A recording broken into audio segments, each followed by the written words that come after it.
Hi and welcome. Thank you very much for joining me. I'm going to go through the scales and the arpeggios for Trinity's Grade 2 exam. They're a crucial part of the technical work. If you're interested in the exercises, I've done a separate video on that, details above or below. Now let me pull across the keyboard view. That'll help you to see what's going on.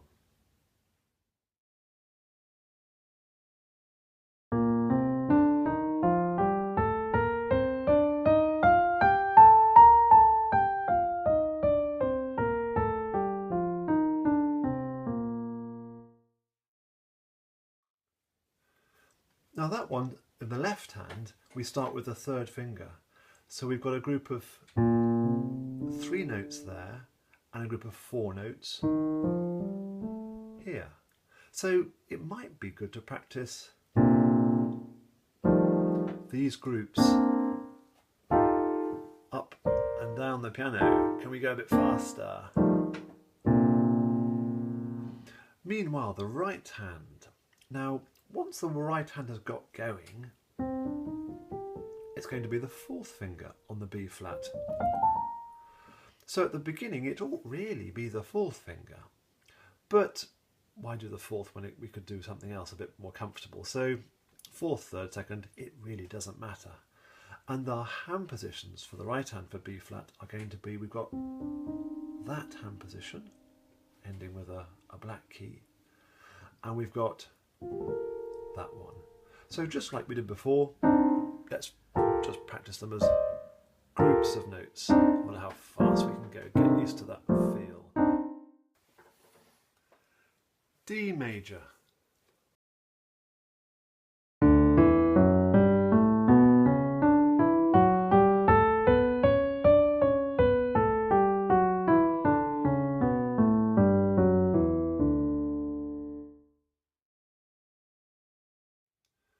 G minor.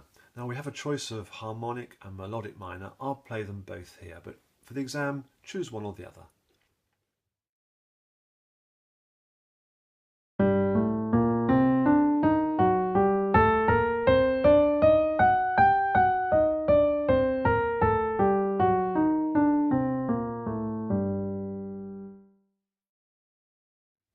For a melodic minor, we start sounding very minor at the beginning, but the second half of the scale is the same as G major. So going up. Now melodic minor, it does exist going down.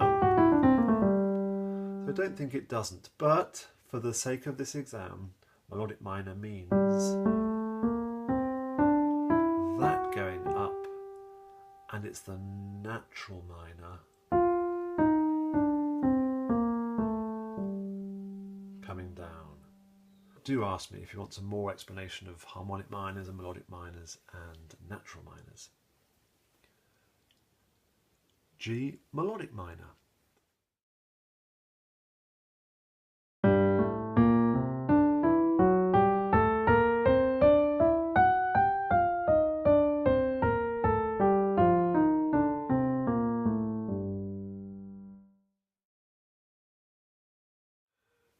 B harmonic minor.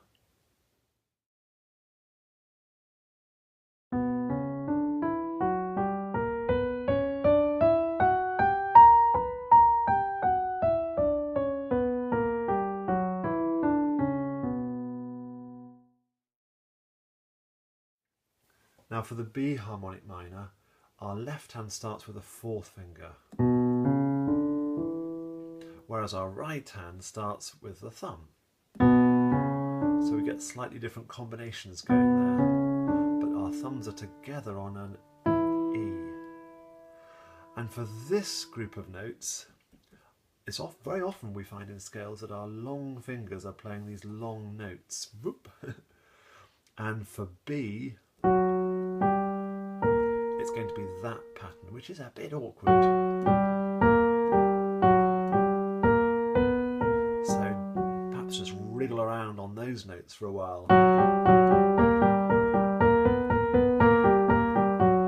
Can I play them all over the piano? perhaps I can make up some tunes with those notes.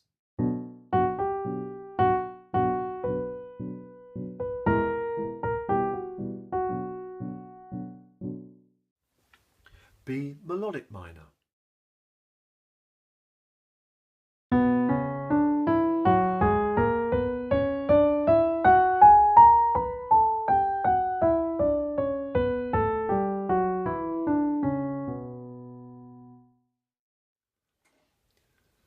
Chromatic scale in similar motion starting on B flat. And for chromatic scales, we need to keep our third fingers, whatever hand is playing, on the black keys. Third fingers on the black keys. So let's think it through. Let's start random. Let's start in the wrong place deliberately. It's on F sharp. Third fingers we said. So it's 3 and thumb. I'm a bit like a crab here, aren't I? Now, our left hand, when we get 2 white notes, is going to do that fingering, which is just natural and comfortable. Our right hand is going to do that fingering. So they are now not both using the same fingers, are they? I'm using thumb here, 2 there, thumb here, 2 there. So let me play from an F sharp.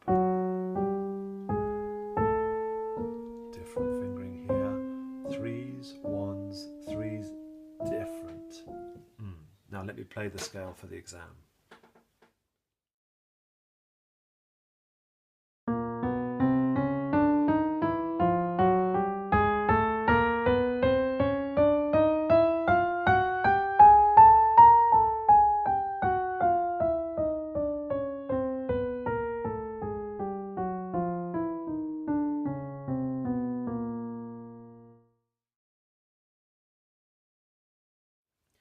C major contrary motion.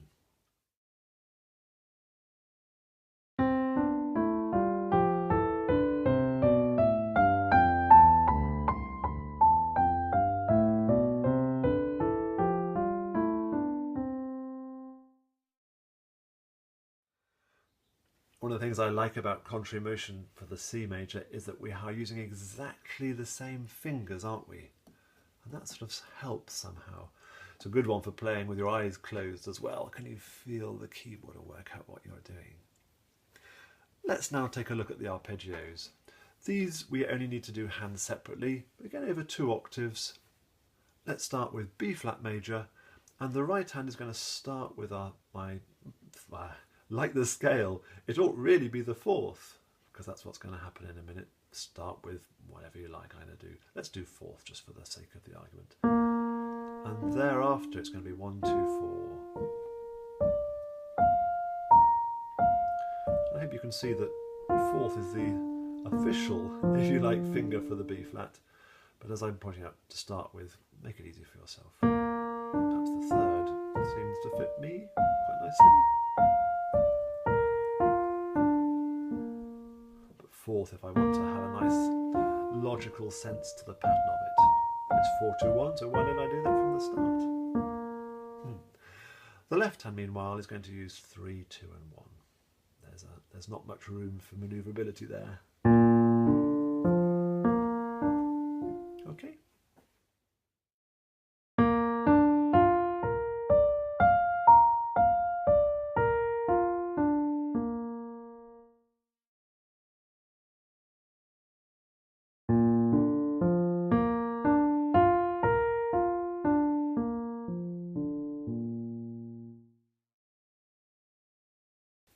D major.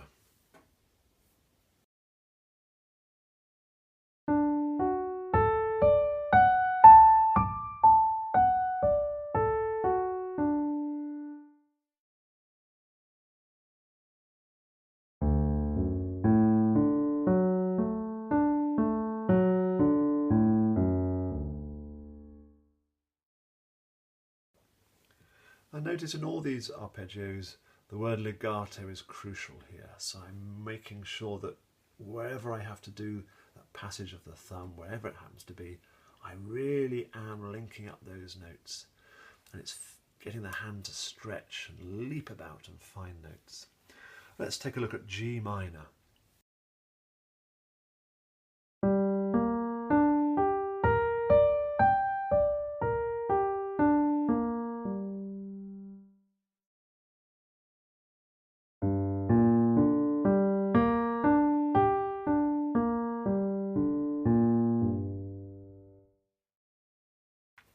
And finally, B minor.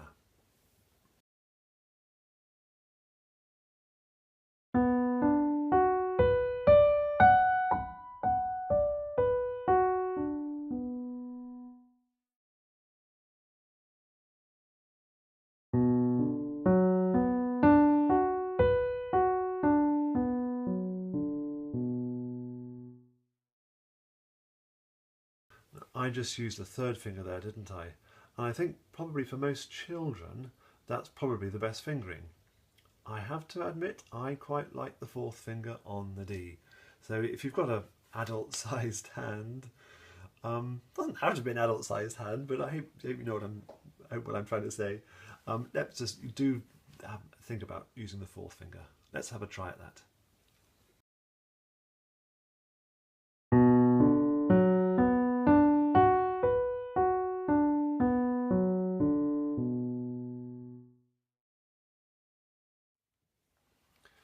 So we've discovered that there's a little bit of flexibility about the fingering, sometimes not. Different scales have different fingering, so we've got that B flat fingering to work out. And the word legato for both the scales and the arpeggios is really crucial. Work on getting a really smooth sound. And did you notice also the way I'm just ever so slightly and quite subtly shaping the scales and the arpeggios? What I mean is, if I play a scale now completely bland and even,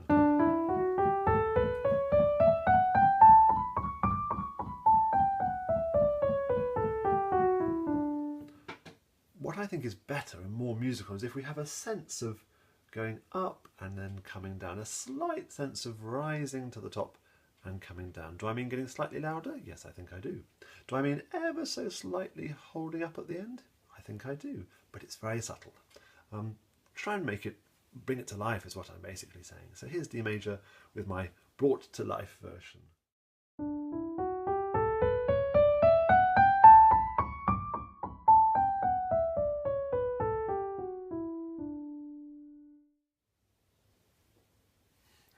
Thanks for watching, and do pass me any questions that you may have. Bye bye for now.